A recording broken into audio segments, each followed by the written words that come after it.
Bismillahirrahmanirrahim. Assalamualaikum warahmatullahi wabarakatuh. Kita lanjutkan pembahasan kita tentang validasi metode analisis. Topik kita pada hari ini adalah presisi dan akurasi. Akurasi menunjukkan tingkat kedekatan hasil pengujian metode dengan nilai yang sebenarnya atau nilai yang dinyatakan benar. Ya, untuk mengingatkan lagi, jadi kita ini seperti seorang penembak. Kalau kita hasil tembakan kita seperti ini, pas di sasaran ini, maka metode kita adalah akurat. Nah, namun demikian jika hasilnya seperti ini, asal ya, hasil-hasil itu nanti kita rata-rata itu hasilnya juga di tengah-tengah, itu juga disebut akurat. Umumnya akurasi itu dinyatakan dalam persen perolehan kembali atau persen recovery. Disarankan dilakukan dengan adisi baku pembanding ke matriks sampel atau placebo. Jadi paling enak kalau menguji akurasi itu kita sediakan matriks sampel atau placebo. Artinya seperti sampel tapi analitnya tidak kita masukkan, ya, tidak mengandung analit. Contoh kalau saya punya tablet paracetamol 500 mg, ya, maka di dalam matriks sampel eksipiennya kita buat sama persis, tapi paracetamolnya tidak kita masukkan. Maka itu adalah matriks sampel atau placebo, ya, atau blank sampel istilahnya. Tapi kadang-kadang memang sulit ya untuk mendapatkan matriks sampel, khususnya teman-teman kita yang kerja di balai-balai pengujian, ya, balai-balai POM, itu sulit mendapatkan matriks sampel. Ya, kalau kita kerja di industri farmasi sangat mudah kita buat sendiri, atau kita mintakan ke bagian untuk formulatornya. Tapi kan kalau di balai-balai pengujian, ya, matriks sampelnya atau produk yang diuji begitu banyak, sulit mendapatkan matriks sampel yang sesuai. Sebetulnya saya masih bisa dengan menggunakan membuat matriks sampel yang umum, ya. Tapi kalau itu tidak bisa atau memang sampelnya sulit ditiru ya matriksnya, maka boleh dilakukan adisi standar, adisi baku ke dalam sampel, ya, menggunakan metode adisi baku, ya. Uji akurasi dapat dilakukan melalui perbandingan hasil analisis antara metode yang divalidasi dengan metode baku. Jadi selain dalam bentuk persen recovery tadi, kalau misalnya saya mengembangkan metode di laboratorium sendiri, kemudian sebetulnya ada metode baku. Kita ingin mengembangkan metode yang lebih sederhana, mungkin lebih cepat dan sebagainya. Maka untuk uji akurasinya bisa kita bandingkan. Ada sampel yang sama, kita periksa dengan metode baku dan kita periksa dengan metode pengembangan kita. Hasilnya kita lakukan uji statistik, misalnya uji T, atau mungkin pakai TOS, ya, two one-sided test. Nah, kalau hasilnya memang antara metode baku dengan metode pengembangan tidak ada perbedaan bermakna, maka metode pengembangan disebut sebagai metode yang sudah memenuhi syarat akurasi. Untuk akurasi, cara pengujiannya dibuat larutan analit sebanyak minimal 3 macam level konsentrasi yang berbeda.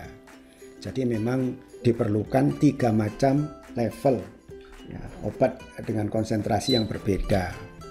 Ya, misalnya saja kalau kategori 1 untuk bahan aktif dalam sediaan farmasi, sediaan obat misalnya, maka kita bisa pilih kadar 80%, 100%, sama 120%.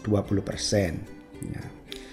Dari 80%, 100%, 120% yang sudah kita buat, maka kita lakukan analisis. Kita ukur, ya.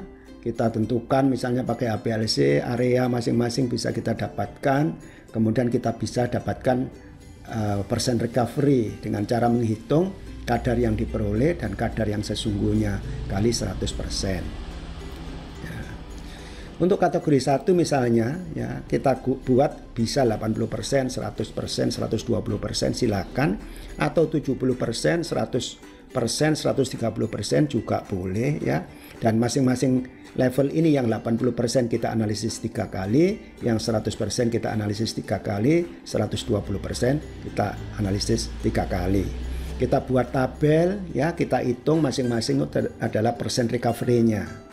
Ya, kriteria kebertimaannya adalah recovery memenuhi syarat jika antara 98% sampai 102%. Ini itu untuk pengujian akurasi. Jadi minimal kita sekali lagi kita buat placebo-nya ya, matriks sampelnya. Kita sediakan standarnya ya. Kemudian kita tambahkan standar ke dalam placebo tadi dalam matriks sampel sesuai dengan level yang kita inginkan.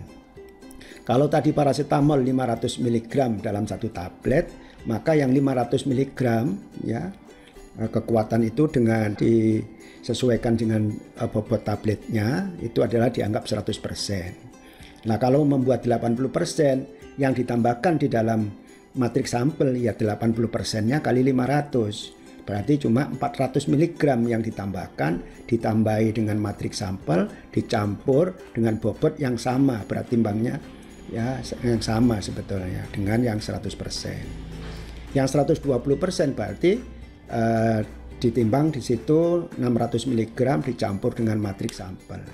Ya, setara dengan bobot tablet yang satu itu berapa ya. Itu dibuat sama. Sehingga kadarnya 80%, 100%, 120%. Ya, itu masing-masing kita analisis 3 kali.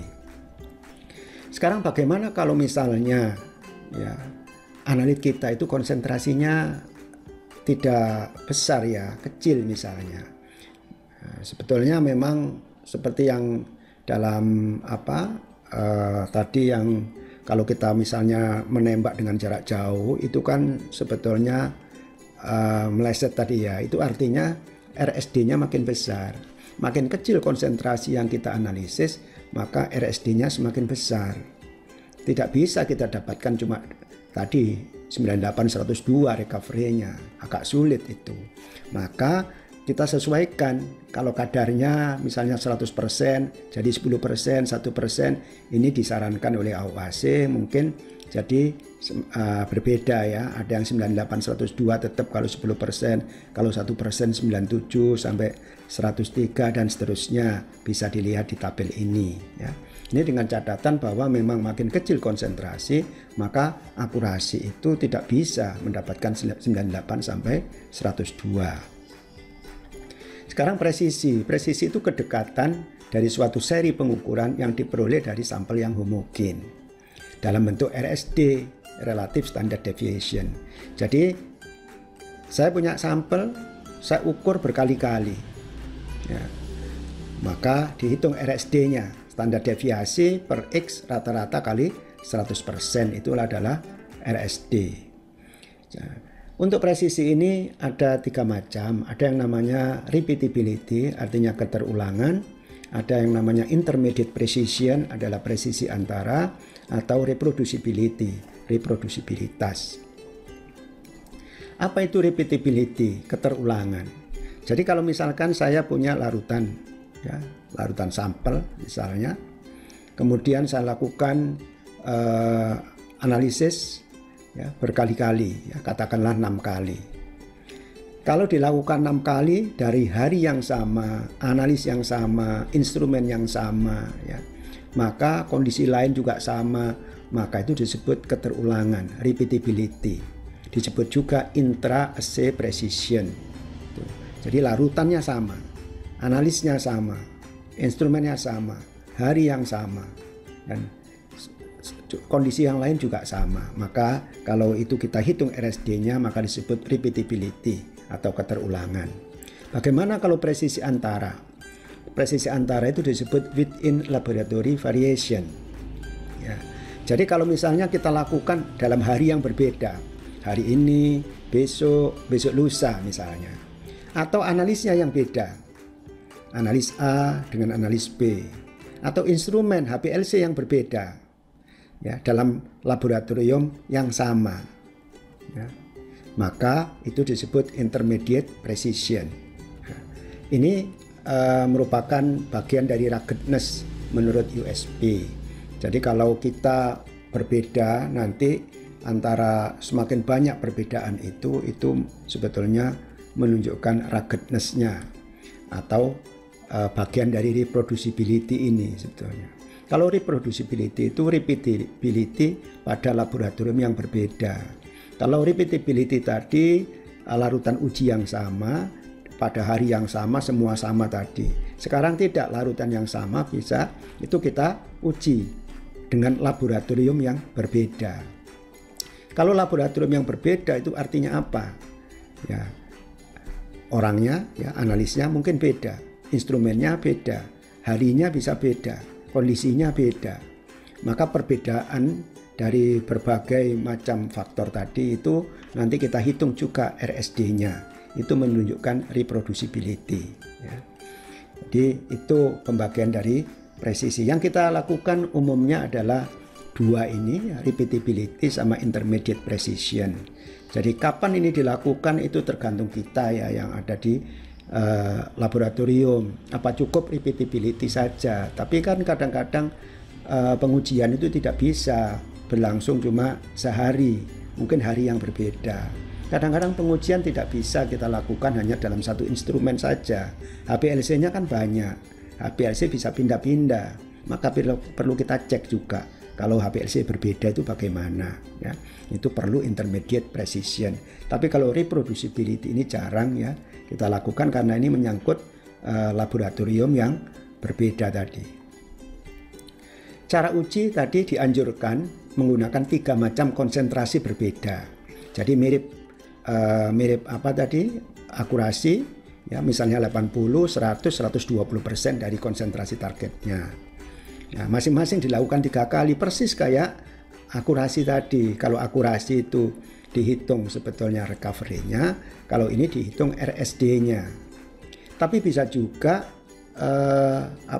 cara uji presisi ini dilakukan terhadap satu konsentrasi saja. Satu konsentrasi 100% diulang 6 kali. Dicari RSD-nya, itulah namanya presisi ya. Dianjurkan juga dilakukan pada hari yang berbeda dan analis yang berbeda tadi, intermediate precision tadi ya. Kriteria penerimaannya tergantung pada kategori analisis atau konsentrasi analit. Kalau konsentrasi besar ya berarti nanti RSD-nya kan memang tidak besar ya, kecil ya. Misalnya kategori 1 untuk bahan obat atau obat yang ada di dalam sediaan obat ya, misalnya paracetamol tadi dalam tablet itu besar, maka RSD-nya kurang atau sama dengan 2%. Bagaimana kalau konsentrasinya makin kecil? Maka AOAC menyarankan seperti ini, makin kecil konsentrasi RSD boleh makin besar, tergantung konsentrasi berapa yang kita pakai dalam pengujian itu ya. Itu presisi dan akurasi. Saya kira itu overview tentang presisi dan akurasi. Insya Allah nanti kapan-kapan kita teruskan lagi dengan parameter validasi yang lain. Ya. Wassalamualaikum warahmatullahi wabarakatuh.